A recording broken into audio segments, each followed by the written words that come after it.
안녕하세요. 저는 40대 홀몸입니다. 날이 좋아서 아들이랑 가까운 공원으로 소풍을 다녀왔다가 저녁 늦게 컴퓨터를 켜봅니다. 제 사연도 소개가 되면 좋을 것 같아서 올려보려고 해요. 글 쓰는 재주가 없어서 제 이야기를 잘 풀어놓을 수 있을지는 모르겠지만 문장 속에 깃든 가슴 아픈 마음을 봐주시면 좋겠습니다. 제 나이 20대일 때 첫 직장에서 6살 많은 남편을 만나게 되었어요. 제게는 남편이 첫사랑이었는데 남편이 저랑 만날 때부터 결혼을 생각했다고 하더라고요. 그 마음이 영원히 변치 않을 마음일 줄 알았던 저는 남편을 받아들였고 그렇게 자연스러운 순서를 밟아 결혼을 하게 되었습니다. 제가 30대로 들어섰을 때 결혼식을 올렸어요. 결혼을 결정했을 때 양가 집안 형편이 크게 다르지 않아서 어른들로 인해 결혼 반대에 부딪히는 일은 딱히 없었습니다. 남편은 결혼을 약속하기 전 제게 제주도에서 살고 싶다고 한 적이 있어요. 결혼을 하게 되면 서울 직장 그만두고 제주도로 내려갈까 하는데 제 허락이 필요하다고 하더라고요. 멀쩡한 직업을 왜 그만두냐고 물었더니 우리 가정을 위해서 좀 더 돈 되는 일을 하고 싶다네요. 그래서 미리 알아둔 일자리가 있는데 학교 선배가 제주도에서 하는 뱃일이 돈이 좀 된다고 해서 그걸 해볼까 한답니다. 저보고도 일 안 해도 된다고 아이 갖고 육아만 해달라고 하길래 그때만 해도 저는 순수하게 남편을 의지만 했어요. 그래서 저 또한 일을 그만두고 남편과 함께 생전 발 들여본 적 없는 제주도로 내려가 살게 되었습니다. 저희는 제주도에 입성하고 머지않아 임신을 하게 되었어요. 사랑스러운 아들이었습니다. 남편은 약속대로 정말 열심히 돈을 벌었고 또 많이 벌었어요. 남편이 고생해주는 덕분에 경제적으로 어려운 점은 하나도 없었습니다. 다만 남편이 일 때문에 집에 오래 머물 수 없어서 신혼을 마음껏 즐기기는 어려웠어요. 저는 거의 홀로 산부인과를 다니고 홀로 몸조리를 했습니다. 남편한테 칭얼거릴 수도 없었어요. 남편이 저랑 아들을 위해 밤낮으로 애를 쓰고 있는 걸 알았거든요. 새벽에 나가고 새벽에 들어오는 남편을 위해 제가 할 수 있는 응원은 남편의 내조를 열심히 하는 것밖엔 없었습니다. 남편이 밥이라도 든든히 먹을 수 있게 도시락을 꼬박 싸줬고 동료들과 같이 먹으라고 많은 양의 간식도 만들고 그랬어요. 남편이 몸 힘들게 그러지 말라고 했는데도 가정을 위해 한 사람만 노력하도록 지켜볼 순 없었습니다. 또 남편에게 그렇게 마음을 표현하는 것이 제 나름 보람 있어서 좋기도 했고요. 제가 출산까지만 해도 저랑 남편 사이에는 문제가 없었어요. 어느덧 제가 출산을 하고 아들을 안게 된 남편과 저의 행복이 극에 달했을 때 불행은 시작되었어요. 그 불행의 원흉은 다름 아닌 시모의 존재였습니다. 생각지도 못한 골칫거리가 나타나서 일상이 제대로 흐트러지기 시작했어요. 시모는 제가 출산을 한 지 얼마 안 돼서 시부랑 조론을 하셨어요. 시부랑 같이 살기 지긋지긋하다고 다 늙은 나이에 이혼을 해버렸습니다. 너무 개방적인 마인드라서 놀라긴 했지만 시모의 의사를 존중하고자 했어요. 그래서 문제가 뭐냐 하면 시모가 제주도로 이사를 오면서 간섭이 심해졌다는 겁니다. 시모는 조론하고 멋대로 제주도로 자리를 잡더니 제주도에서 혼자 지내기 심심한지 매일같이 우리 집을 찾아왔습니다. 그리곤 제 아들한테 그렇게 집착하는 모습을 보였어요. 제 아들을 좋아해주는 건 너무 감사한 일이지만 아직 돌도 안 지난 아들을 가만두질 않는 건 좀 심하다고 봤는데요. 제 심기를 가장 심하게 건드리는 시모의 행동은 따로 있었습니다. 바로 시모가 제 아들 앞에서 은근히 자기가 엄마인 척 행동하는 것이었어요. 예를 들면요. 시모가 저희 집에 방문을 안 할 때는 꼬박 전화를 해서 제 아들을 집에 데려오라고 합니다. 또 제가 아들 젖을 먹이고 있으면 옆에서 내내 지켜보고 있다가 다 먹자마자 아이를 데려가서 자기가 트림 시켜줍니다. 아들이 잠에 빠져도 그 순간까지 시모가 곁에서 함께 잠을 잡니다. 그것뿐이겠어요? 제가 아들 근처에 가거나 옷을 갈아입히려고 하거나 기저귀를 가려고 하면 시모가 전부 다 뺏어가며 자기가 해줬어요. 한 번씩 아들이 새벽에도 젖을 찾을 때가 있는데 시모가 우리 집에 자고 갈 때면 아들 살핀다고 제 옆에서 잘 때도 있었습니다. 시모 때문에 남편은 새벽 늦게 퇴근해서 오면 거실 밖에서 자요. 시어머니랑 며느리랑 나란히 자는 경우는 대체 무슨 상황이란 말입니까? 시모가 저희 집에서 자주 자고 가면서부터 남편이랑은 더 거리가 멀어진 듯 했어요. 안 그래도 남편은 새벽에 퇴근하고 일찍 출근하는 사람이라서 둘이 같이 있을 시간이 별로 없는데 그 잠깐의 시간마저 시모가 빼앗는 바람에 저희는 얼굴을 마주할 시간이 아예 없어진 셈이었습니다. 시모가 알아서 육아해주면 아이 엄마 입장에선 편한 거 아닌가 생각하시는 분들 있겠죠. 그런데 이건 좀 다른 문제라는 걸 정확히 보셔야 합니다. 시모의 광적인 집착 때문에 아들이 시모만 찾는다면 이거 문제 아니겠어요? 자식은 부모와 상호작용을 하여 관계 형성되는 게 중요한데 아들이 시모 없으면 불안 증세를 느끼는 게 바람직한 육아의 흐름은 아니잖아요. 그래서 제가 참다 못해 시모에게 정중히 말을 해본 적도 있었어요. 시모가 어김없이 자고 가는 날이었고 자연스럽게 제 아들을 안고 방으로 들어가려길래 말로 시모를 붙잡았습니다. 어머님, 오늘도 주무시고 가실 거예요? 집에 안 들어가신 지 좀 되셨지 않아요? 그래도 사람 사는 집인데 공가처럼 썰렁하게만 두면 먼지 많이 쌓일 텐데요. 내 일은 내가 알아서 잘하니까 신경 쓰지 마. 그리고 우리 손자가 이 할미 좋다고 안 떨어지려는데 어떡하겠어? 왜? 넌 내가 자주 자고 가는 게 불편하냐? 시애미가 다 해주면 감사하게 생각해야지. 너는 가서 쉬어라. 심심하면 내 아들 먹을 음식이나 해놓던가. 이때 제가 느낀 기분이 뭔 줄 아십니까? 그 순간 제가 마치 대리모가 된 기분이었어요. 제 아들이 아니라 시모의 아들을 지켜보고 있는 기분이었습니다. 이게 말이 되는 상황인가요? 아이를 봐주는 것도 한두 번이지 제가 일을 안 해서 충분히 애를 볼 수 있는데 아들 근처도 못 오게 하니까 갈수록 스트레스가 쌓였어요.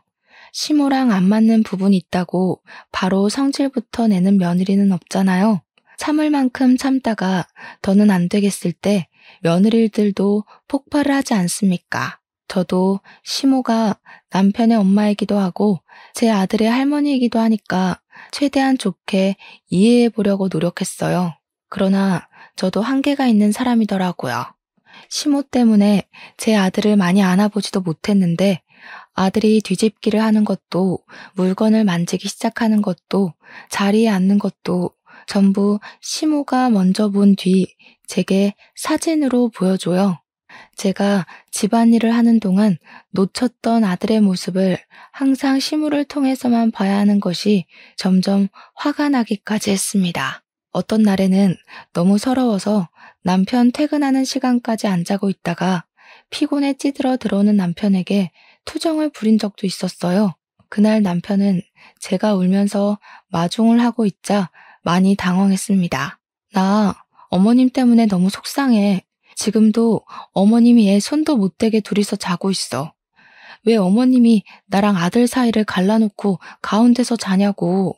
계속 이대로 지내야 되는 거면 나 못 견딜 것 같아. 당신이 어머님한테 말 좀 해주면 안 돼? 그랬어? 알았어. 내가 엄마한테 잘 말해볼게. 아마 엄마는 당신한테도 도움될 거라 생각하고 그런 걸지도 몰라. 내일 내가 엄마랑 대화해 볼 테니까 울지 말고. 남편도 그 부분에 대해서 문제를 느끼긴 했었는지 제게 굉장히 미안해했고 제 눈치를 봤습니다. 그날 밤은 저를 다독여주느라 자는 시간을 조금 빼앗기기도 했어요. 그게 미안해서 저도 조금 자고 일어나 남편이 좋아하는 음식으로 도시락을 준비해서 출근을 보냈습니다. 남편 말대로 남편이 시모한테 말은 해본 것 같았어요. 하지만 남편은 시모의 드센 성격을 이길 만한 위인은 못 되는 사람이었습니다. 시모는 오히려 제게 냉담한 태도를 보이면서 이전과 다를 바 없게 행동했어요. 불만이 있었으면 나한테 직접 말을 하지 그랬니? 그리고 내가 앞으로 살면 얼마나 더 산다고 손자 조금 안고 있는 걸로 그렇게 불만을 가져야겠어? 나 죽으면 네가 실컷 끼고 살 아들이잖아. 그 몇 년도 못 참아주니?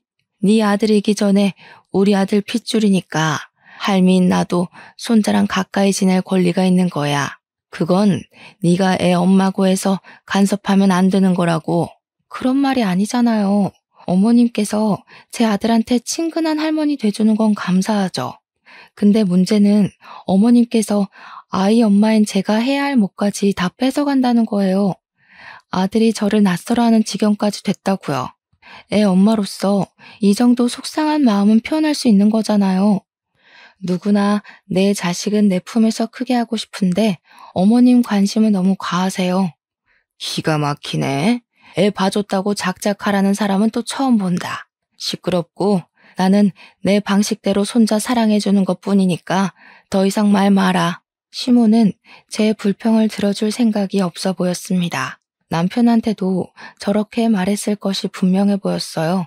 사실 순한 남편한테 부탁하면서도 시모를 설득 못 시킬 거란 예측은 살짝 했었습니다. 시모가 독불장군처럼 시부 쫓아내는 것 보세요. 여지가 얼마나 드셌으면 남자가 쫓겨날까요? 그래도 시모가 제 아들한테 나쁜 짓 하는 건 아니니까 한 번 더 참아보려고 했습니다. 시모가 세상이 없기 전까지는 계속 보고 살아야 되는데 심각한 갈등을 만들고 싶진 않았거든요. 저도 조금 욕심을 낸 부분이 있다면 젖 먹일 때는 시모가 없는 곳에서 먹이려고 대놓고 말씀드렸어요. 그랬더니 시모가 저를 째려보면서 얼굴에 불만을 한가득 품었지만 도끼를 품고 덤벼들진 않았습니다. 그 덕에 아들과의 유일한 시간을 마련했는데요. 당황스럽게도 생각지도 못한 문제가 생겨버렸어요. 아들이 하루하루 지날수록 시모랑 더 안 떨어지려고 하더라고요. 이젠 정말 시모가 엄마라도 되는 듯 잘 때 시모가 없으면 엉엉 울기 시작했습니다. 제가 안아주면서 달래도 목청 나가라 울부짖어요. 그러다 시모가 안아주면 울음 뚝 그치고 골아 떨어집니다. 그것 때문에 시모는 더 우리 집에서 지냈어요. 아들이 시모한테 전적으로 몸을 맡기면서부터 제가 당당하게 나서서 아이 엄마의 권리를 주장하기가 애매해졌습니다. 그렇다고 아들 좋을 대로 내버려 두기엔 저는 여전히 시모의 육아 방식이 마음에 안 들었어요. 시모는 제 아들이 자다가 조금만 뒤척거리면 그 기척에 일어나서는 아들 살피면서 말을 걸었고 기저귀 살피면서 아들의 잠을 깨웠고 잠에 깨면 무조건 분유를 먹여서 재우곤 했어요. 이러다 제 아들 수면질이 다 망가지고 우식증까지 올까봐 갈수록 걱정되더라고요. 더 이상 참는 게 힘들어서 저는 결국 시모에게 또 한 번 불평을 드러냈어요. 지난번엔 불평뿐이었다면 이번에는 불평을 담은 어떤 선포였죠. 어머님, 이제부터 제 아들은 제가 돌보고 싶은데요. 어머님이 도와주시는 거 감사한데 저 어머님 도움 필요 없어요. 그리고 똑똑히 좀 아세요. 손자랑 아들은 다른 거예요. 엄마가 버젓이 있는데 할머니가 왜 애를 봐요? 저는 수백 번을 생각해도 잘못된 것 같아요. 뭐야? 지금 내가 걸리적거린다는 거냐? 엄마가 보든 할미가 보든 애만 잘 크기만 하면 되는 거 아니야? 내가 분명 말했지. 나한테도 아이 볼 권리 있다고. 자꾸 권리 따지시는데 그렇게 따지면 그 권리를 가질 순위는 어머님보다 10개월을 품고 있었던 제가 우선순위 아닐까 싶은데요. 아이 엄마 되는 사람이 그만해달라고 하면 그래야 되는 거 아닌가요? 저 어머님 도움 필요 없으니까 앞으로는 집에 가서 주무시고 일주일에 2-3번만 와주세요. 제 말에 열이 받는지 얼굴이 달아오른 시모는 제게 하고 싶은 욕을 다 퍼붓고 집으로 돌아갔어요. 그 뒤로 삐쳤는지 우리 집을 아예 안 오더라고요. 근데 시모가 저 때문에 생긴 불평을 남편한테 전화해서 하소연했나 봐요. 새벽 늦게 들어온 남편이 저를 깨우더니 거실 밖으로 데리고 나오라고 하는 겁니다. 내가 요 며칠 엄마한테 시달리느라 더 피곤해. 당신도 엄마한테 불만 있으니까 내가 웬만하면 내 선에서 해결하려고 했거든? 근데 생각할수록 당신이 좀 더 심했다는 생각이 드네. 그래도 우리 애가 예뻐서 엄마가 그랬던 건데 꼭 그렇게 쫓아낼 필요는 없었잖아. 남편이 제게 차분차분 얘기하면서 한숨을 쉬는데 너무 서운하더라고요. 남편은 제가 시모 때문에 얼마나 스트레스 받았고 참아왔는지 잘 아는 사람이었어요. 그래서 적어도 중립은 지켜줄 거라 기대했는데 결국 남편은 저더러 시모의 행실을 참아달라고 얘기하고 있었습니다. 나는 어머님한테 그렇게 경고 준 거 후회 안 해. 어머님이 당신한테 얼마나 솔직하게 하소연했는진 모르겠는데 당신이 직접 안 봐서 그렇지. 지금 우리 아들이 어머님한테 엄마라고 부르게 생겼어. 어머님께서 딱 할머니 노릇만 해준다면 당연히 감사하지. 근데 그게 아니라고. 남편은 저와 시모 사이를 해결 볼 수 없다는 걸 직감했는지 결국 대답 대신 한숨을 쉬었고 그만 씻어야겠다며 더 이상의 대화를 회피하였습니다. 피곤한 남편을 상대로 심신까지 피로하게 만들고 싶진 않았는데 정말 미안했어요. 그 뒤로 저희는 은근하게 불편한 분위기로 지냈지만 그래도 저는 시모 꼴을 꽤 오래 안 볼 수 있어서 마음은 편했습니다. 아들이 시모가 없어서 우는 것도 잘 달래니까 저를 엄마로 봐주더라고요. 모든 상처는 시간이 약이라는 말이 저희 가정에도 통하나 봐요. 서먹했던 남편과의 관계도 다행히 서서히 풀려갔습니다. 결혼 기념일에는 남편이 제게 꽃다발도 사주었고 이번에 시간 빼서 바람 쐬러 가자고도 하더라고요. 저는 한 번도 남편이 일하는 곳에 가본 적이 없었어요. 이번에 남편이 일부러 휴가를 내어 저에게 자기 일하는 곳을 소개해 줄 겸 제주도 바다 구경하러 가자고 제안을 했습니다. 가면 동료 직원들도 있을 테니 저는 신이 나서 김밥을 왕창 쌌어요. 그리곤 남편 차를 타고 아들이랑 바다로 나들이 갔죠. 남편이 일하는 곳은 생각보다 영역이 넓었습니다. 일하시는 분들도 꽤 많았고 생각보다 젊은 분들도 많았어요. 주로 남편 또래가 가장 많았던 것 같아요. 이제 막 돌진한 아들을 데리고 갔더니 미혼남, 기혼남 할 것 없이 남편 동료들이 제 아들을 정말 많이 예뻐해 주었어요. 남편 안 닮고 저 닮아서 다행이라는 농담도 해주었죠. 그렇게 한참 남편 동료들에게 김밥 대접하면서 눈으로 바다 구경을 했는데 남편이 우리 아들 배 태워주고 싶다고 다녀오겠다고 하더라고요. 저는 원래 무슨 이동 수단이든 멀미를 잘해요. 그걸 남편도 알아서 저한테는 배 타자고 제안을 안 하더라고요. 어린 아들을 데리고 너무 위험한 곳 가는 거 아니냐고 걱정을 했지만 남편도 그렇고 동료 직원들도 그렇고 하나도 안 위험하다면서 여유를 부리셨어요. 남의 손이면 불안해서 거절했을 텐데 애 아빠가 애랑 같이 타는 거니까 안심을 했습니다. 배 타고 멀어지는 아들과 남편에게 손을 흔들어주면서 인사를 했고 사진도 찍었어요. 그리고 남편이 돌아올 동안 저는 동료 직원들이 주는 차를 마시면서 바다 구경을 더 했습니다. 직원들이 좋은 곳을 많이 소개해줘서 시간 가는 줄 모르고 제주도 바다를 눈에 담았네요. 그리고 저는 몇 분 뒤, 저는 세상에서 가장 큰 비극을 맞게 되었어요. 배를 타고 떠났던 남편이랑 아들이 실종되어 버렸다는 겁니다. 남편이 타고 간 배는 작은 배였는데 뜻하지 않게 배에 문제가 생기는 바람에 침몰하는 사고가 났다는 거 아니겠어요? 그 소리를 듣자마자 바로 주저앉아 버렸습니다. 주변 사람을 붙잡고 거짓말하지 말라고 몇 번이나 사실 확인을 하였어요.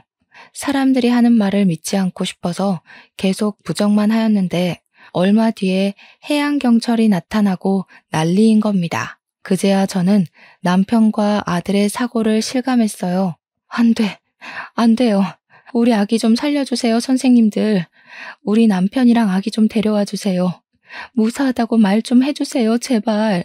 정말 심장 박동이 헤아릴 수 없을 만큼 미치게 뛰면서 정신을 못 차렸습니다.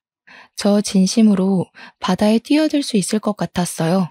남편이랑 아들이 어떻게 됐는지도 모르는데 마음 놓고 앉아만 있을 수 없겠더라고요. 제 가족이 없으면 저 또한 아무것도 아닌 사람이라 생각했거든요. 그래서 기다리지 못하고 무작정 선착장으로 달려가면 직원들이 저를 붙잡아 말리면서 괜찮을 거라고 달래주기도 했습니다. 정확히 남편과 아들이 어떻게 됐는지 듣기 전까지는 지옥이 따로 없었어요. 1분이 1시간처럼 느껴지는 그곳에서 저는 하염없이 눈물만 흘렸습니다. 할 수 있는 게 없었거든요. 그렇게 나중에 들려온 소식은 배는 건졌으나 남편이랑 아들은 찾을 수가 없다는 비보였어요. 그리고 저는 그대로 숨이 넘어가 기절을 해버렸죠. 다시 눈을 떴을 때 제 곁을 지키고 있던 사람은 남편 동료 직원 한 분과 시모였어요. 응급실이었는데 동료 직원분이 먼저 제가 의식을 찾은 걸 목격하고는 급히 간호사를 부르러 갔습니다. 그러자 시모가 뒤늦게 제 얼굴을 마주했는데요. 단단히 화가 난 얼굴이더라고요. 아직 입술이 떨어지기도 전인데 시모가 제 머리채를 먼저 잡아버리는 바람에 저는 억소리를 내고 말았어요. 네 년이 감히 내 아들이랑 내 손주를 죽여? 염치도 없이 왜 깨어났어? 그냥 이대로 너도 죽어버리지. 뭐하러 다시 살아나냐고. 너 같은 게 엄마냐? 너 같은 게 와이프야? 가족들 다 죽여놓고 무슨 낯짝으로 너만 살아나? 시모도 남편과 손자의 실종 때문에 충격이 큰 것 같았습니다. 그 모든 걸 제 탓하면서 머리채를 잡고 흔들었어요. 저는 시모 덕분에 그 끔찍했던 비보가 꿈이 아닌 사실이란 걸 다시 자각했죠. 시모는 모든 걸 제 탓하고 싶었을 거예요. 저도 남편과 아들을 잃은 게 제 탓이라고 생각을 했기 때문에 시모한테 반항도 못했습니다. 시모가 소란을 피우자 임직원들이 다 달려왔고 주위 환자들과 보호자들이 시선을 보냈어요. 시모는 그대로 직원들에 의해서 쫓겨났습니다. 저는 눈을 뜨자마자 다시 숨 넘어갈 듯 눈물을 흘렸어요. 동료 직원이 제 흥분을 진정시켜주면서 곁을 지켜주었는데 동료 직원분 아니었으면 무슨 도구든 찾아내서 극단적인 선택을 해버리지 않았을까 싶습니다.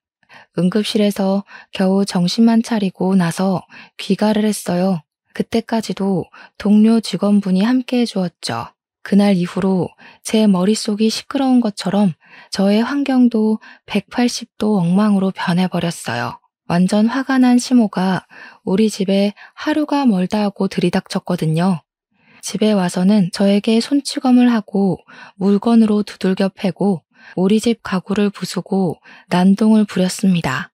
그러면서 저더러 나가 죽으라고 저주를 퍼부었어요. 저더러 사람 목숨 앗는 귀신이라고 부르기도 하더군요.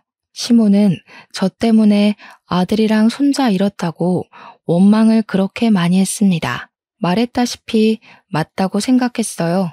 그래서 처맞으면서도 변명 못했고 덤벼들 수 없었습니다. 나 때문에 남편과 아들이 죽었다는 거 완전히 아니라고도 못하니까요. 그저 모든 게 제 탓이니 시모 말대로 처맞고 세상을 뜨고 싶기도 했네요.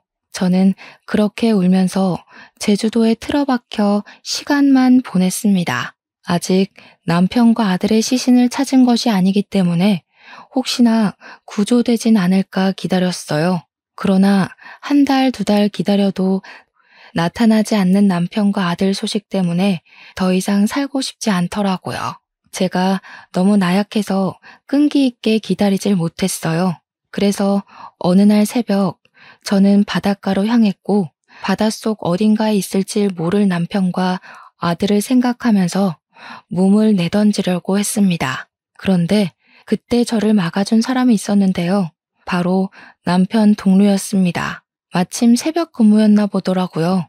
남편 동료는 남편이 사고 난 당일에 저를 가장 적극적으로 말리고 위로해줬던 사람입니다. 그는 기절한 저를 응급실에 데려가 주었고 깨어날 때까지 곁을 지켜준 사람이었으며 또 응급실에서 자해를 할 뻔했던 저를 구해준 사람이기도 했어요. 아직 확실한 소식도 안 났는데 이렇게 약한 생각하면 어떡해요? 왜 죽으려고 하는 건데요? 남편이랑 아들 살아 돌아올 때까지 이 악물고 버텨야지.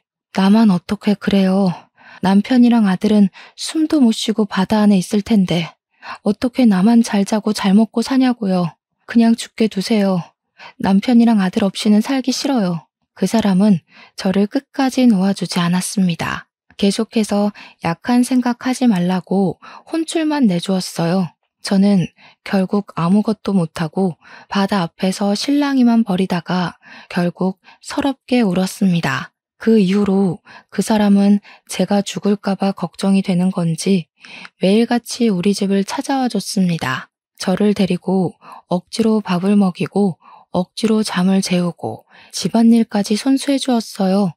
그러는 동안에도 저는 정신을 못 차리고 죽지 못해 사는 사람처럼 그렇게 지냈죠. 그렇다 보니 시모도 그 사람을 볼 수밖에 없었는데요. 그 남자가 우리 집을 들락날락거리자 시모는 건수 하나 더 잡았다는 듯 제게 회심의 일격을 날렸습니다. 제 귀싸대기를 때린 거죠. 이 미친년이 남편이랑 지아들 죽은 지 얼마나 됐다고 그새 바람을 피워? 설마 이러려고 내 아들이랑 내 손주 죽인 거야? 저는 시모의 원망을 받는 것이 한편으로는 남편과 아들을 잃고도 목숨을 부지하고 있는 죗값을 받는 것 같아서 묵묵히 당해주기만 했습니다. 시모에게 폭언을 듣고 손찌검을 당할 때면 제 안의 죄책감이 조금 누그러지기도 했거든요. 이대로 더 심하게 맞고 세상을 뜨고 싶다는 생각도 매일 하면서 지냈어요. 그런데 남편 동료 직원이 제 곁을 머물면서부터 제 삶은 뜻하지 않게 자꾸 구제되었습니다. 시모한테 처맞고 있는 그 타이밍에 그 남자가 들이닥쳤는데 사정없이 시모를 저에게서 떼어놓더니 집 밖으로 끌고 나갔어요. 그리곤 대문 앞으로 내동댕이 쳐버리더군요. 한 번만 더 이 집 찾아오거나 근처에서 얼씬거리면 아줌마도 똑같이 만들어줄 거예요. 남자한테 주먹 맞아봤어요? 그 연세에 남자 주먹 맞으면 이빨 몇 개는 털릴 거예요. 이른 나이에 틀니 끼고 싶으면 계속 찾아오던지. 시모는 그 남자의 협박을 받고 난 후 정말로 발길을 끊어버렸습니다. 다신 찾아오지 않았어요. 나중에 알아보니 이사를 갔더라고요. 그것도 그 남자가 말해줘서 알았습니다. 시모를 볼 때마다 남편이랑 아들 생각이 나서 더 많이 울곤 했는데 시모가 없으니까 시간이 흐를수록 그 남자가 말하는 대로만 생각하게 되더라고요. 그 남자는 끊임없이 제게 괜찮다, 잘했다, 행복했으면 좋겠다 그런 긍정적인 말들만 해줬어요. 초반에는 남자의 그런 위로마저 자책으로 느껴졌는데 무려 10년을 그런 소리만 듣고 사니까 염치없게도 큰 안정감이 생기더라고요. 그 남자는 고맙게도 10년씩이나 제 곁에 있어 주었습니다. 그저 동료 직원의 아내일 뿐인데 이렇게까지 신경을 써줄 수 있다는 것이 정말 대단하지 않습니까? 저는 그 남자 덕분에 제 아들과 남편을 마음에 잘 묻을 수 있었어요. 사랑하는 가족들의 죽음을 좀 더 건강하게 받아들일 수 있었다는 겁니다. 저는 그제야 그 사람의 진심이 보였어요. 자기의 삶 일부를 포기하고 그 시간을 저한테 쏟아준 것이 큰 은혜라고 생각했습니다. 너무 고마워서 10년이나 지나서야 그분께 감사 인사를 전했네요. 진수 씨 덕분에 제가 어떻게 살아가야 될지 알게 됐어요. 늘 고마웠는데 이제야 인사드려서 미안해요. 나 이제 괜찮으니까 앞으로는 진수 씨 인생 살았으면 좋겠어요. 제가 진수 씨 시간을 너무 많이 뺏은 것 같아요. 본의 아니게 제가 그 남자의 발목을 잡고 있었을지도 모른다는 생각도 들었어요. 그래서 나 이제 괜찮다고 말했던 건데 그러자마자 그 남자가 해주는 말에 무척 당황했습니다. 그분이 제게 이날이 오기만을 기다렸다고 하면서 진심을 고백하는 겁니다. 저를 좋아한다고 했어요. 생각지도 못한 고백이라서 당황스러웠습니다. 그러나 저 역시 그 사람에게 많이 의지했고 그 사람의 고백을 받는 순간 저 또한 마음이 있다고 느꼈어요. 10년 만에 처음으로 두근거렸거든요. 얼떨결에 저는 그 사람과 재혼을 약속하고 말았어요. 얼마 만에 기쁜 소식인지 행복한 기분을 느낀 제 스스로가 너무 어색하여 어안이 벙벙했던 걸로 기억합니다. 저는 그 남자가 이끌어주는 대로 재혼 준비를 조금씩 해나갔어요. 그런데 그 과정에서 정말 심장이 벌렁거릴 만큼 뜻밖의 반전이 일어났습니다. 재혼을 위해 호적을 정리하려고 서류를 떼러 간 날이 있었는데요. 그때 그 서류를 보고 뭔가 이상함을 감지했어요. 제 아들이 주민등록 말소만 된 상태였고 사망신고는 안 되어 있더라고요. 심지어 남편까지도 말이죠. 남편과 아들의 시신은 끝내 찾지 못했지만 그렇다고 사망신고가 안 되어 있을 줄은 몰랐습니다. 이걸 이상하게 여긴 저는 바로 지금의 예비신랑에게 보여줬어요. 그걸 본 예비신랑 역시 저처럼 수상함을 느끼고 바로 경찰에 신고해서 상황을 알아보게 했습니다. 그렇게 다시 연락 온 경찰은 놀랍게도 제 아들이랑 남편이 살아있다는 말을 해왔어요. 믿을 수 없어서 저는 몇 번이고 되물었습니다. 그러니 경찰이 착실하게 대답을 해주었는데 남편이랑 아들이 서울에 있다고 하더라고요. 저는 잊고 있던 과거의 상처가 떠오르면서 또다시 눈물이 비집고 올라왔고 숨을 가쁘게 쉬었습니다. 예비신랑이 저를 잘 보듬어줘서 후들거리는 두 다리를 지탱할 수 있었어요. 저랑 예비신랑은 그렇게 남편이 있다는 서울로 올라갔습니다. 서울은 정말 오랜만에 방문하는 거였어요. 결혼하고 나서 한 번도 와보지 않았거든요. 어쨌든 저보다 침착했던 예비신랑을 뒤따라 헤매지 않고 움직일 수 있었습니다. 그렇게 찾아간 주소는 웬 아파트의 주소였어요. 그때부터 남편 살아있다는 건 말이 안 된다는 불신과 정말 살아있으면 어떻게 해야 하나라는 긴장이 상충하면서 두근거리기 시작했습니다. 만약 진짜 살아있었다면 왜 나한테 연락하지 않은 건지 그것도 한편으로는 궁금했어요. 남편을 직접 두 눈으로 확인하기 전까지는 사실 안 믿는 쪽으로 마음이 기울어 있긴 했어요. 저희는 복잡한 심경으로 메모에 적힌 호수로 가서 초인종을 눌렀습니다. 얼마 뒤 웬 모르는 여자가 내다보았어요.